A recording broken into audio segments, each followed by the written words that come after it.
നമസ്കാരം. വാർത്തകളും വിശേഷങ്ങളുമായി സൗത്ത് വിഷൻ മധ്യാഹ്ന വാർത്തയിലേക്ക് സ്വാഗതം. ഞാൻ സിനി ചന്ദ്ര. ഇന്നത്തെ പ്രധാന സംഭവവികാസങ്ങളിലേക്ക്.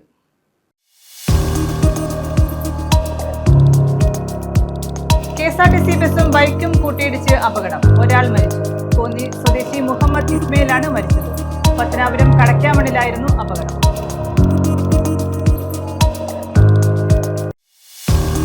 വന്യമൃഗങ്ങളുടെ ആക്രമണത്തിൽ പ്രഥമ ഉത്തരവാദിത്വം വനംവകുപ്പിന്റെ തന്നെയാണെന്ന് വനം മന്ത്രി ഷിബു ബേബി ജോൺ. ഫെൻസിംഗ് മറികടന്നാണ് ആതിരപ്പള്ളിയിൽ ആക്രമണം നടന്നത്. വിശദമായ റിപ്പോർട്ട് ആവശ്യപ്പെട്ടിട്ടുണ്ട്. സർക്കാരിന്റെ കയ്യിൽ ഒറ്റമൂലിയില്ലെന്നും മന്ത്രി. ശബരിമല സ്വർണ്ണക്കൊള്ള കേസ് അന്തിമ ശാസ്ത്രീയ പരിശോധനാ ഫലം പ്രത്യേക അന്വേഷണ സംഘത്തിന് ലഭിച്ചു. ശബരിമല ശ്രീകോവിലിലെ കട്ടളപ്പാടികൾ മാറ്റിയിട്ടില്ലെന്ന് പരിശോധനാ ഫലം. കൊള്ളയടിച്ചത് പൂശിയ സ്വർണം മാത്രം. വിശദമായ വാർത്തകളിലേക്ക്. KSRTC ബസും ബൈക്കും കൂട്ടിയിടിച്ചുണ്ടായ അപകടത്തിൽ ഒരാൾ മരിച്ചു. പത്തനാപുരം കടക്കാമണിലായിരുന്നു അപകടം. ബൈക്ക് യാത്രികനായ കോന്നി സ്വദേശിയാണ് മരിച്ചതെന്ന് പോലീസ് അറിയിച്ചു. ബസിലെ ഡ്രൈവറെ ഗുരുതര പരിക്കുകളോടെ ആശുപത്രിയിലേക്ക് മാറ്റി. പത്തനാപുരത്താണ് KSRTC ബസും ബൈക്കും കൂട്ടിയിടിച്ചുണ്ടായ അപകടത്തിൽ ഒരാൾ മരിച്ചത്. ബൈക്ക് യാത്രികനായ കോന്നി കുമ്മണ്ണൂർ നെടിയകാരായിൽ 50-കാരനായ മുഹമ്മദ് ഇസ്മയിലാണ് മരിച്ചത്. KSRTC സൂപ്പർ ഡീലക്സ് ബസും സ്കൂട്ടറും പത്തനാപുരത്ത് സമീപം കടക്കാമണ്ണിലെ കൊടും വളവിലാണ് അപകടത്തിൽപ്പെട്ടത്. KSRTC ബസ് മതിൽ തെന്നി മാറിയതാണ് അപകട കാരണമെന്നാണ് പോലീസിന്റെ നിഗമനം. ബസിലെ ഡ്രൈവർ റോഡിലേക്ക് തെറിച്ചു വീണു. ഡ്രൈവറെ പരിക്കലോടെ പുനലൂർ താലൂക്ക് ആശുപത്രിയിലേക്ക് മാറ്റി. അപകടത്തിൽപ്പെട്ട 2 വാഹനങ്ങളും പത്തനാപുരം ഭാഗത്ത് നിന്ന് പുനലൂരിലേക്ക് ഒരേ ദിശയിലായിരുന്നു പോയിക്കൊണ്ടിരുന്നത്. നിയന്ത്രണം വിട്ട ബസിന്റെ പിന്നിൽ ബൈക്ക് ഇടിക്കുകയായിരുന്നുവെന്ന് ദൃക്സാക്ഷികൾ പറഞ്ഞു. അങ്ങോട്ട് പോയ വണ്ടിയാണ്. ഞാൻ പത്തനാപുരത്ത് പോയിട്ട് ഇങ്ങോട്ട് വരുവാ. ഭയങ്കര സൗണ്ട് കേട്ടുകൊണ്ട് തിരിഞ്ഞു നോക്കിയപ്പോൾ ഒരാൾ ഇവിടെ കിടപ്പുണ്ട്. അങ്ങോട്ട് പോയ ബസ്സായി തിരിഞ്ഞു കിടക്കുന്നത്. എന്താണെന്നറിയത്തില്ല. പക്ഷെ 108 വിളിച്ചാൽ പുന്നൂരിലേക്ക് വിട്ടിട്ടുണ്ട്. ആരാ എന്താണെന്നൊന്നും അറിയത്തില്ല.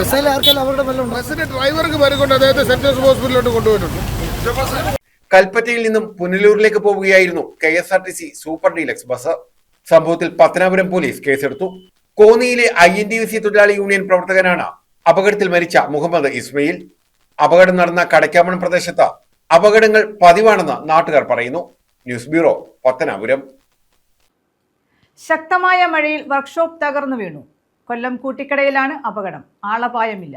ശക്തമായ മഴയിൽ എൻ്റെ ഷെഡ് എല്ലാം പൊളിഞ്ഞ് ആകെ പണിതുകൊണ്ടിരുന്ന സമയത്താണ് വലിയൊരു അപകടത്തിൽ നിന്ന് രക്ഷപ്പെട്ടത്. കനത്ത മഴയിലാണ് വർക്ക്ഷോപ്പ് തകർന്നു വീണത്. കൂട്ടിക്കട വീണാനഗറിൽ അൻസറിന്റെ പെയിന്റിംഗ് വർക്ക്ഷോപ്പ് ഷെഡാണ് പൂർണ്ണമായും തകർന്നത്. ജോലി നടക്കുന്നതിനിടെയായിരുന്നു അപകടം. നിമിഷങ്ങൾക്കുള്ളിൽ തൊഴിലാളികൾ പുറത്തേക്ക് ഓടിമാറിയതിനാൽ വലിയ അപകടം ഒഴിവായി. ആർക്കും പരിക്കില്ല. ന്യൂസ് ബ്യൂറോ, കൊല്ലം. UDF ശക്തികുളങ്ങര നോർത്ത് സൗത്ത് മണ്ഡലം കമ്മിറ്റികൾ ആൽത്തറമൂട്ടിൽ ധർണ നടത്തി. ശക്തികുളങ്ങര മുതൽ ആൽത്തറമൂട് വരെയുള്ള ഭാഗത്ത് അപകടകരമായ മൺകൂനയിലുള്ള ഉയരപാത പൊളിച്ചുമാറ്റി എലിവേറ്റഡ് പാത നിർമ്മിക്കണമെന്നാവശ്യപ്പെട്ടായിരുന്നു ധർണ. ശക്തികുളങ്ങര മുതൽ ആൽത്തറമൂട് വരെയുള്ള ഭാഗത്ത് മനുഷ്യജീവന് ഭീഷണി ഉയർത്തി അപകടകരമായി നിർമ്മിച്ച മൺകൂനയിലുള്ള ഉയരപാത പൊളിച്ചുമാറ്റി എലിവേറ്റഡ് പാത നിർമ്മിക്കണമെന്നാവശ്യപ്പെട്ടാണ് UDF ശക്തികുളങ്ങര നോർത്ത് സൗത്ത് മണ്ഡലം കമ്മിറ്റികളുടെ നേതൃത്വത്തിൽ ആൽത്തറമൂട്ടിൽ ധർണ നടത്തിയത്. സമരം UDF ജില്ലാ ചെയർമാൻ KC രാജൻ ഉദ്ഘാടനം ചെയ്തു. ശാസ്ത്രീയ പഠനം നടത്താതെ പ്രദേശത്തിന്റെ ഭൂമിശാസ്ത്രവും പാരിസ്ഥിതികതയും നിലനിർത്താതെയുമുള്ള നിർമ്മാണ പ്രവൃത്തികൾ മൂലം ഉയരപ്പാത 100 മീറ്ററിലധികം ഇടിഞ്ഞു താഴ്ന്നിരിക്കുകയാണെന്ന് അദ്ദേഹം കുറ്റപ്പെടുത്തി. നാട്ടിലെ നമ്മുടെ രാജ്യത്തെ ആസൂത്രണത്തിന്റെ തകരാറാണ്, പ്ലാനിങ്ങിന്റെ തകരാറാണ്. ഏതൊരു രാജ്യത്തും ഒരു പദ്ധതി കൊണ്ടുവരുമ്പോൾ, ഒരു പ്രോജക്റ്റ് കൊണ്ടുവരുമ്പോൾ അത് ഒരു 50 വർഷം കഴിഞ്ഞാൽ എങ്ങനെ ഇരിക്കും. ഇപ്പോൾ ഇവിടെ തന്നെ റോഡ് നിർമ്മിക്കുന്നു.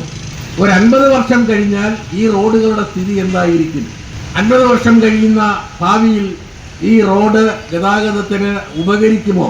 ഇത് നിർമ്മിക്കുമ്പോൾ അങ്ങനെ താൽക്കാലികമായിട്ടില്ല, 40-50 വർഷത്തെ ദൂരത്തിൽ ഉള്ള ഭാവി കണക്കാക്കി വേണം ഈ റോഡ് നിർമ്മിക്കേണ്ടിയിരുന്നു. നിർഭാഗ്യവശാൽ അതിന് തയ്യാറായിട്ടില്ല. ഇവിടെ കോൺട്രാക്ടർമാരുടെ കാര്യമൊക്കെ പറഞ്ഞ് ഞാൻ അതിലേക്കൊന്നും കിടക്കുന്നില്ല. ഇവിടെ ഇപ്പോൾ ഈ ദേശീയപാതയുടെ നിർമ്മാണ പ്രവർത്തനങ്ങൾ ഇപ്പോൾ ഇവിടെ മാത്രം പല പ്രദേശങ്ങളിലും പ്രശ്നങ്ങളുണ്ട്, നീണ്ടകരയിൽ പ്രശ്നമുണ്ട്. ഞങ്ങളുടെ കരുനാഗപ്പള്ളിയിലാണെങ്കിൽ ഇപ്പോൾ ഈ റോഡ് നിർമ്മാണത്തിൻ്റെ ഏറ്റവും വലിയ ബുദ്ധിമുട്ട് നമുക്കെല്ലാവർക്കും അറിയാം. ഇവിടെ എക്സ്പ്രസ് ഹൈവേ അതിവേഗ പാത കൊണ്ടുവരാൻ UDF-ന്റെ കാലത്ത് ശ്രമിച്ചപ്പോൾ ഇവിടെ അന്നത്തെ പ്രതിപക്ഷം ഇപ്പോൾ ഏതാനും ദിവസങ്ങൾക്ക് മുമ്പ് വരെ കഴിഞ്ഞ 10 വർഷം ഭരണകക്ഷിയായിരുന്ന CPIM ഉൾപ്പെടെയുള്ള ആളുകൾ പറഞ്ഞത് ഇത് കേരളത്തെ രണ്ടായി വേർതിരിക്കുന്നു. അച്യുതാനന്ദന്റെ നേതൃത്വത്തിൽ വലിയ ആക്ഷേപം ഉയർത്തിയതാണ്. ഇന്നിപ്പോൾ എന്താ സംഭവിച്ചിരിക്കുന്നത്? ഇന്നും കേരളത്തെ രണ്ടായി തിരിക്കുന്ന രീതിയിലാണ് ഈ ദേശീയപാതയുടെ നിർമ്മാണ പ്രവർത്തനങ്ങൾ നടക്കുന്നത്. UDF ചവറ നിയോജക മണ്ഡലം കൺവീനർ അഡ്വക്കേറ്റ് ജസ്റ്റിൻ ജോൺ മുഖ്യപ്രഭാഷണം നടത്തി. കിടങ്ങിൽ സന്തോഷ് അധ്യക്ഷത വഹിച്ചു. പുഷ്പൻ സ്വാഗതം പറഞ്ഞു. Congress Chavara block committee president Mechechath Girish, RSP Sakthikulangara north local committee secretary Sabu Natarajan, UDF south committee chairperson Ramanujan Pillai, convener S Rajmohanan തുടങ്ങിയവർ പങ്കെടുത്തു. News bureau, Kollam. പത്തനാപുരം പൂങ്കുളഞ്ഞിൽ ജനവാസ മേഖലയിൽ പുലിയെ കണ്ട സ്ഥലത്ത് വനം വകുപ്പ് കൂട് സ്ഥാപിച്ചു. കഴിഞ്ഞ ദിവസം വളർത്തുനായയെ പുലി ആക്രമിച്ചിരുന്നു. പുലിയുടെ ദൃശ്യങ്ങൾ ക്യാമറയിൽ പതിയുകയും ചെയ്തു. ഈ സാഹചര്യത്തിലാണ് കൂട് സ്ഥാപിച്ചത്. പത്തനാപുരം പൂങ്കുളഞ്ഞിയിൽ ജനവാസ മേഖലയിൽ പുലിയെ കണ്ട സ്ഥലത്താണ് വനം വകുപ്പ് കൂട് സ്ഥാപിച്ചത്. കഴിഞ്ഞ ദിവസം വളർത്തുനായയെ ആക്രമിച്ച പുലിയുടെ ദൃശ്യങ്ങൾ ക്യാമറയിൽ പതിഞ്ഞിരുന്നു. മാങ്കോട് പൂങ്കുളഞ്ഞി തടത്തിൽ വീട്ടിൽ മറിയാമ്മയുടെ വീട്ടിലെ വളർത്തുനായയാണ് പുലി ആക്രമിച്ചത്. ശബ്ദം കേട്ട് വീട്ടുകാർ ഉണർന്നപ്പോഴേക്കും പുലി ഓടി മറഞ്ഞു. കഴിഞ്ഞ മാസം മാങ്കോട് ജനവാസ മേഖലയിൽ പുലി പൂച്ചയെ ഓടിച്ചിട്ട് കൊല്ലുന്നത് വീട്ടുകാർ നേരിൽ കണ്ടിരുന്നു. കഴിഞ്ഞ ദിവസങ്ങളിൽ പൂങ്കുളഞ്ഞി ജംഗ്ഷനിൽ പുലിയുടെ കാൽപ്പാടുകളും രക്തക്കറയും കണ്ടിരുന്നു. പുലിയെ കണ്ടതോടെ നാട്ടുകാർ ഭീതിയിലാണ്. പുലിയെ പിടികൂടുന്നതിന് വനംവകുപ്പ് ഉദ്യോഗസ്ഥരുടെയും പഞ്ചായത്ത് അധികൃതരുടെയും നേതൃത്വത്തിലാണ് പൂങ്കുളഞ്ഞിയിൽ പുലിയെ കണ്ട വീടിന് സമീപത്ത് കെണിക്കോട് സ്ഥാപിച്ചത്. News bureau, Pathanapuram. ശബരിമല സ്വർണ്ണക്കൊള്ള കേസിൽ അന്തിമ ശാസ്ത്രീയ പരിശോധനാ ഫലം പ്രത്യേക അന്വേഷണ സംഘത്തിന് ലഭിച്ചു. ശബരിമല ശ്രീകോവിലിലെ കട്ടിളപ്പാളികൾ മാറ്റിയിട്ടില്ലെന്നാണ് പരിശോധനാ ഫലത്തിൽ പറയുന്നത്. കൊള്ളയടിച്ചത് പൂശിയ സ്വർണം മാത്രമാണെന്നും പരിശോധനാ ഫലത്തിൽ പറയുന്നു. ജംഷഡ്പൂരിലെ ദേശീയ മെറ്റലർജിക്കൽ ലബോറട്ടറിയിൽ നടത്തിയ പരിശോധനാ ഫലമാണ് ഇപ്പോൾ പുറത്തു വന്നിരിക്കുന്നത്. ശബരിമല സ്വർണ്ണക്കൊള്ള കേസിൽ അന്തിമ ശാസ്ത്രീയ പരിശോധനാ ഫലം പ്രത്യേക അന്വേഷണ സംഘത്തിന് ലഭിച്ചു. ശബരിമല ശ്രീകോവിലിലെ കട്ടിളപ്പാളികൾ മാറ്റിയിട്ടില്ലെന്നാണ് പരിശോധനാ ഫലത്തിൽ പറയുന്നത്.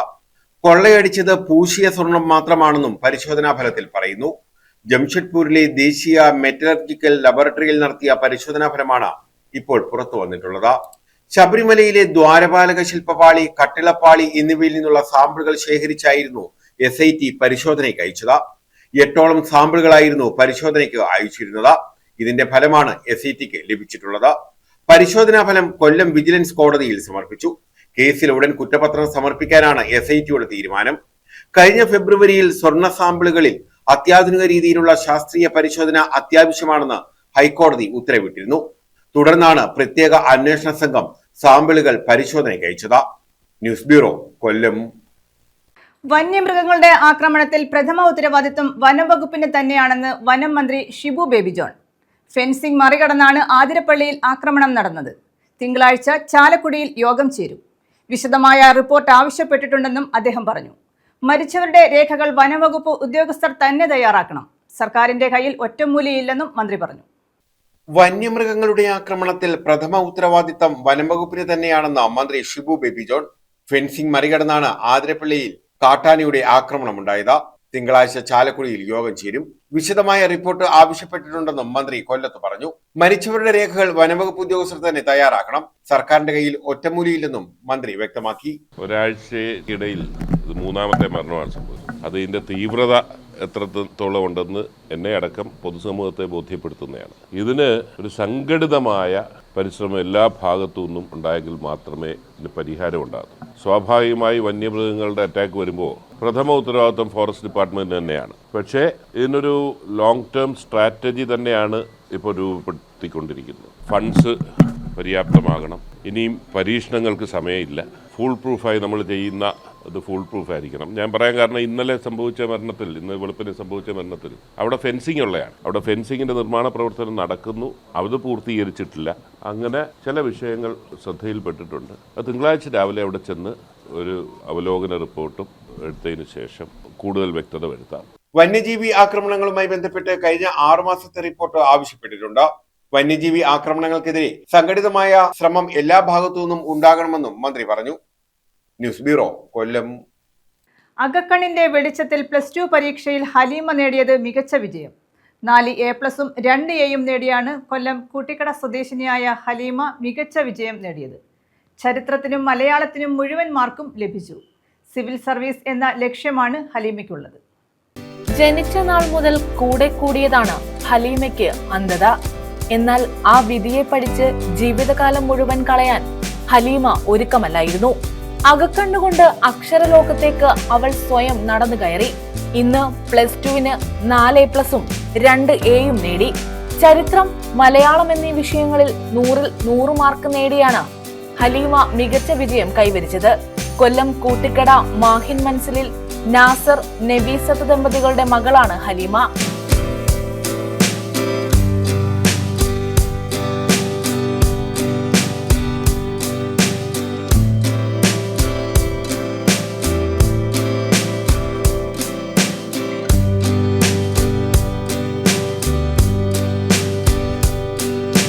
അന്ധതയ്ക്കൊപ്പം 9ാം വയസ്സിൽ വൃക്ക മാറ്റിവയ്ക്കൽ ശസ്ത്രക്രിയയ്ക്ക് വിധേയയായിരുന്നു ഹലീമ. ഇപ്പോഴും പ്രതിമാസം 11,000 രൂപയുടെ മരുന്നുകളാണ് ഹലീമയുടെ ജീവൻ നിലനിർത്തുന്നത്. 7ാം ക്ലാസ് വരെ വഴുതക്കാട്ടുള്ള സ്പെഷ്യൽ സ്കൂളിലാണ് ഹലീമ പഠിച്ചത്. ജനിച്ച നാൾ മുതൽ ഹലീമയുടെ കാര്യങ്ങൾ നോക്കുന്നത് അയൽവാസിയായ ശോഭയാണ്. സ്കൂളിൽ കൊണ്ടുപോകുന്നതും വരുന്നതും, ഹലീമയുടെ ഉമ്മയില്ലാത്ത ദിവസങ്ങളിൽ ഹലീമയെ പൂർണ്ണമായും നോക്കുന്നതും ശോഭയാണ്. തന്റെ വിജയത്തിന് തനിക്ക് എല്ലാ പിന്തുണയും നൽകിയ ഉമ്മയോടും ഉപ്പയോടും ശോഭ ചേച്ചിയോടും സഹോദരൻ മാഹിനോടുമുള്ള നന്ദിയാണ് ഹലീമയ്ക്ക് പറയാനുള്ളത്. എനിക്ക് ഇതിനെ തുടർന്ന് പഠിക്കാൻ ആഗ്രഹമുണ്ട്. അതിന് എല്ലാവരുടെയും ബാക്ക് സപ്പോർട്ട് ഉണ്ടാകണമെന്ന് ഞാൻ അഭ്യർത്ഥിക്കുന്നു. എനിക്ക് IAS ഓഫീസർ ആകണമെന്നാണ് ആഗ്രഹം. ഡിഗ്രി ഹിസ്റ്ററി എടുത്ത് തുടർന്ന് പഠിക്കാൻ ഞാൻ ആഗ്രഹിക്കുന്നു. ബിരുദം നേടി സിവിൽ സർവീസിലേക്ക് കടക്കണമെന്നാണ് ഹലീമയുടെ ആഗ്രഹം. കൊല്ലം ജില്ലാ കളക്ടർ ആനി ജൂലി തോമസ് ഹലീമയുടെ വീട്ടിലെത്തി അഭിനന്ദനങ്ങൾ അറിയിച്ചു.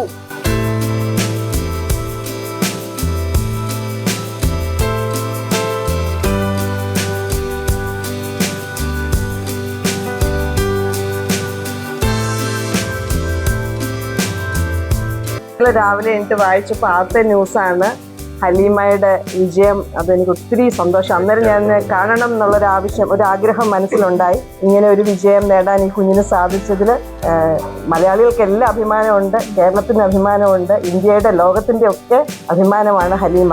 കാരണം സാധാരണ ഒരു ബാക്ക്ഗ്രൗണ്ടിൽ നിന്നല്ല, ഒരുപാട് പ്രതിസന്ധികൾ നിറഞ്ഞ ഒരു ബാക്ക്ഗ്രൗണ്ടിൽ നിന്ന് അത് പടവെട്ടി മുന്നോട്ട് പോകാനായിട്ട് നല്ലൊരു വിജയം നേടാനായിട്ട് ഈ കുഞ്ഞിന് സാധിച്ചു. തുടർന്നുള്ള പഠനത്തിനും ഹലീമയുടെ ആഗ്രഹത്തിനും വേണ്ടി എല്ലാ പിന്തുണയും നൽകുമെന്നും കളക്ടർ അറിയിച്ചു.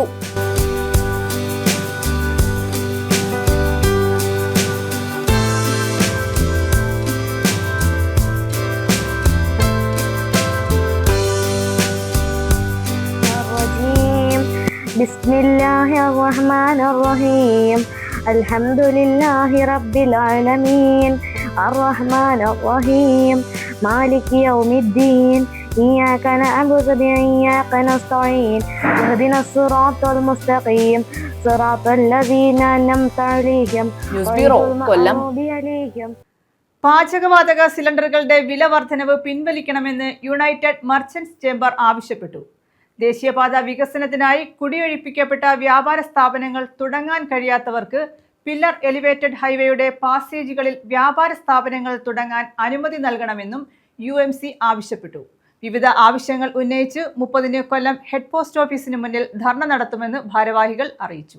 എണ്ണ കമ്പനികൾ അനിയന്ത്രിതമായി ഗാർഹിക, വാണിജ്യ, പാചകവാതക സിലിണ്ടറുകൾക്ക് ഏർപ്പെടുത്തിയ വിലവർധനവ് പിൻവലിക്കണമെന്ന് യുണൈറ്റഡ് മെർച്ചന്റ്സ് ചേംബർ ആവശ്യപ്പെട്ടു. പാചകവാതക വിതരണ രംഗത്തെ കരിഞ്ചന്തയും പൂഴ്ത്തിവയ്പും അവസാനിപ്പിക്കണം. വാടക വീട്ട് രേഖയായി പരിഗണിച്ച് വാടക വ്യാപാരികൾക്ക് സോളാർ പാനൽ വഴിയുള്ള വൈദ്യുതി അടുപ്പുകൾ, ഹോട്ടൽ, ബേക്കറി, കാറ്ററിംഗ് ഉൾപ്പെടെ എല്ലാ സ്ഥാപനങ്ങൾക്കും സബ്സിഡി നിരക്കിൽ അനുവദിക്കണമെന്നും UMC ആവശ്യപ്പെട്ടു. ദേശീയപാത വികസനത്തിൽ കുടിയൊഴിപ്പിക്കപ്പെട്ട വാടക വ്യാപാരികൾക്ക് ഉപാധികൾ കൂടാതെ ഹൈക്കോടതി ഉത്തരവ് പരിഗണിച്ച് 2 ലക്ഷം രൂപ വീതം സർക്കാർ വേഗത്തിൽ വിതരണം ചെയ്യണം. കുടിയൊഴിപ്പിക്കപ്പെട്ട വ്യാപാര സ്ഥാപനങ്ങൾ തുടങ്ങാൻ കഴിയാത്തവർക്ക് പില്ലർ എലിവേറ്റർ ഹൈവേയുടെ താഴ്ഭാഗത്തുള്ള പാസേജുകളിൽ വ്യാപാര സ്ഥാപനങ്ങൾ തുടങ്ങാൻ അനുമതി നൽകണമെന്നും യുണൈറ്റഡ് മർച്ചന്റ്സ് ചേംബർ ഭാരവാഹികൾ ആവശ്യപ്പെട്ടു. വലിയൊരു പ്രതിസന്ധി, ആ ഗ്യാസിന്റെ പ്രതിസന്ധി മാറ്റണം എന്നാണ് അതുമായി ബന്ധപ്പെട്ട് പറയാനുള്ളത്.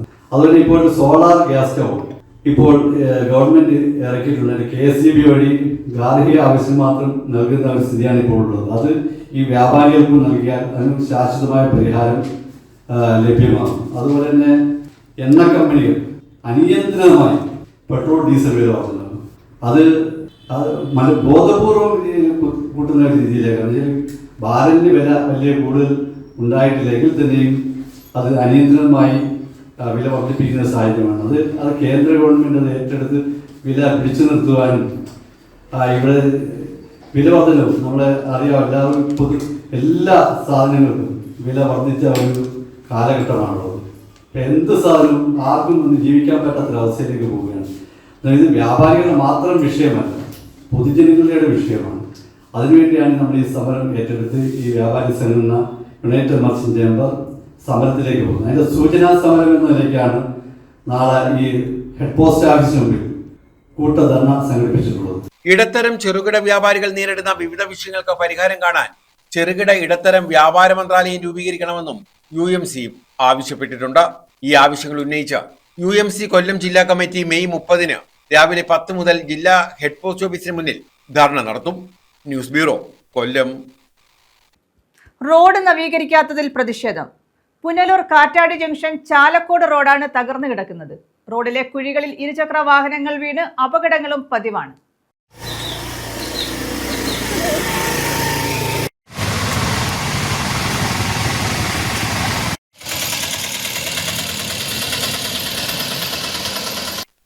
പുനലൂർ കാറ്റാടി ജംഗ്ഷൻ ചാലക്കോട് റോഡാണ് പൂർണ്ണമായും തകർന്നത്. റോഡിലെ വലിയ കുഴികളിൽ ഇരുചക്ര വാഹനങ്ങൾ വീണ് അപകടമുണ്ടാകുന്നതും പതിവാണ്. കയറ്റവും ഇറക്കവുമുള്ള റോഡായതിനാൽ തന്നെ കുഴികൾ വെട്ടിത്തിരിക്കാൻ ശ്രമിക്കുന്ന വാഹനങ്ങൾ നിയന്ത്രണം വിട്ട് മറിയുകയാണ് ചെയ്യുന്നത്. രാത്രികാലങ്ങളിലാണ് കൂടുതൽ അപകടങ്ങൾ ഉണ്ടാകുന്നത്.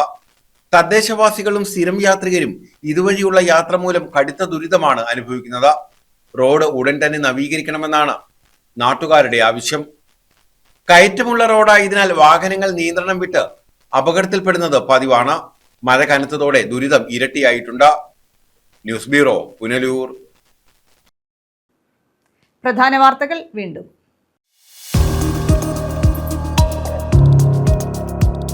KSRTC ബസും ബൈക്കും കൂട്ടിയിടിച്ച് അപകടം. ഒരാൾ മരിച്ചു.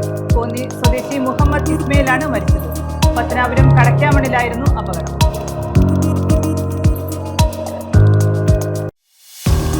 വന്യമൃഗങ്ങളുടെ ആക്രമണത്തിൽ പ്രഥമ ഉത്തരവാദിത്വം വനംവകുപ്പിന്റെ തന്നെയാണെന്ന് വനം മന്ത്രി ഷിബു ബേബി. ഫെൻസിംഗ് മറികടന്നാണ് ആതിരപ്പള്ളിയിൽ ആക്രമണം നടന്നത്. വിശദമായ റിപ്പോർട്ട് ആവശ്യപ്പെട്ടിട്ടുണ്ട്. സർക്കാരിന്റെ കയ്യിൽ ഒറ്റമൂലിയില്ലെന്നും മന്ത്രി. ശബരിമല സ്വർണ്ണക്കൊള്ള കേസ് അന്തിമ ശാസ്ത്രീയ പരിശോധനാ ഫലം പ്രത്യേക അന്വേഷണ സംഘത്തിന് ലഭിച്ചു. ശബരിമല ശ്രീകോവിലിലെ കട്ടിളപ്പാടികൾ മാറ്റിയിട്ടില്ലെന്ന് പരിശോധനാ ഫലം. കൊള്ളയടിച്ചത് പൂശിയ സ്വർണം മാത്രം. ഈ വാർത്താ ബുള്ളറ്റിൻ പൂർണ്ണമാകുന്നു. നമസ്കാരം.